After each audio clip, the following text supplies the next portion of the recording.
리콜 같은 경우는 제가 알기로 2건이 있어요. 코나 전기차 리콜 66,000대 정도로 제가 알고 있고 네. 화재 건이 제가 알기로 13건, 14건이에요. 물론 66,000대 팔린 거에 비하면은 상당히 적은 수이긴 하지만 내구성 문제로 점차 늘어날 것 같고 결국은 이제 리콜 조치 받지 않은 코나는 전기차 돌아다니지 말아라 이런 이슈도 나오고 있고요. 또 한 가지는 GM 사태거든요. GM 사태로 LG 엔솔 배터리가 물어낸 금액만 1.4조입니다. 네. 1조 4천억이죠. 결국 교수님 이거 기업 운영하면서 여태껏 들어간 돈이 100억, 1000억 됩니까? 안 되죠. 안 되죠. 네. 근데 이게 아차 싶으면 1조 4천억의 비용이 되는데도 불구하고 이런 어떤 기술들에 대해서 받아들여지는 게 너무 보수적이라는 거죠. 이런 어떤 리콜 사태에 대해서 교수님 좀 아시는 원인이나 방법 좀 말씀 좀 부탁드릴게요. 결국 이제 이 리콜 사태를 그 근본적으로 막기 위해서는 제조사가 오픈할 건 오픈하고 그 다음에 이제 소비자들이 요구할 건 요구하고 이런 선순환 과정에서 기술 개발이 자연스럽게 이루어져야 되는데 일단은 기업 입장에서는 굉장히 큰 리스크다 보니까 감추는 데 좀 급급한 측면이 있어요. 그래서 감추다가 누군가 그거를 찾아냈을 때 특히 이제 GM같이 큰 업체에서 그거를 지적을 하면은 어쩔 수 없이 이제 대응을 하지만 일반 소비자나 아니면 작은 단체에서 이런 지적을 했을 때 과연 그거를 오픈하거나 인정을 하지 않을 가능성이 크죠. 그렇기 때문에 이제 정부나 좀 더 이렇게 공공화된 큰 목소리를 낼 수 있는 집단들이 움직여야 되고요. 전문가들이 그래서 또 필요하고요.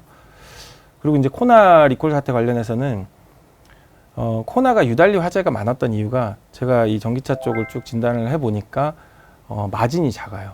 이 마진이란 게 어떤 거냐면 아까도 말씀드린 그 멀티셀 구조에서 맞아요. 셀이 이렇게 불균형이 일어날 소지가 크거든요, 사실. 근데 이게 불균형이 일어나면 어떤 특정 셀이 과충전이 되거나 이런 스트레스를 받을 수가 있고 이게 반복이 되면은 사고가 날 수 있어요. 근데 이거를 근본적으로 과충전이 됐다 안 됐다 아니면 어떤 상태가 어떻다를 찾아내는 게 사실은 가장 근본적인 대책인데 이걸 지금 못하고 있다 보니까 마진을 둡니다. 그래서 실제로 용량이 이만한데 소비자한테 요만하다고 얘기를 해요. 그리고 나서 얘가 좀 틀어져도 요 마지널한 영역을 가지고 있는 거죠. 근데 코나는 이게 굉장히 작았어요.